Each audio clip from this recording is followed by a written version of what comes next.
இது நியூஸ் 24 தமிழ். நான் உங்கள் செய்தி வாசிப்பாளர் ரகுராம். ராணிப்பேட்டையில் தேசிய ஜனநாயக கூட்டணி பாரதிய ஜனதா கட்சி இளைஞரணி சார்பில் திமுக அரசை கண்டித்து மாபெரும் கண்டன ஆர்ப்பாட்டம் நடைபெற்றது.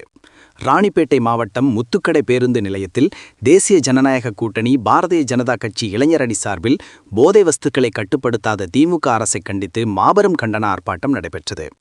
இந்த நிகழ்ச்சிக்கு இளைஞரணி மாவட்ட தலைவர் ஜீவானந்தம் தலைமை தாங்கினார். மாவட்ட தலைவர் நுபியான முன்னிலை வைத்தார். இதில் சிறப்பு அழைப்பாளராக வேலூர் முன்னாள் மேயர் கார்த்தியாயினி கலந்து கொண்டு போதைப் பொருட்களை கட்டுப்படுத்தாத திமுக அரசை கண்டித்து கண்டன கோஷம் எழுப்பி கண்டன பேருரை நிகழ்த்தினார்.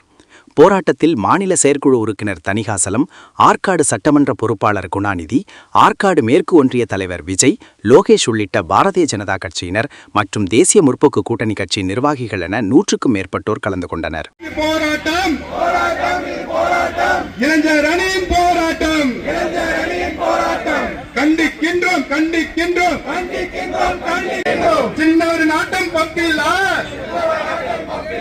தமிழக மக்களின் ஆட்டம் மப்பிலா,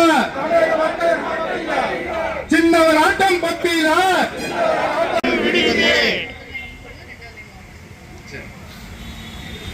கஞ்சா வியாபாரம் திமுக பையில்,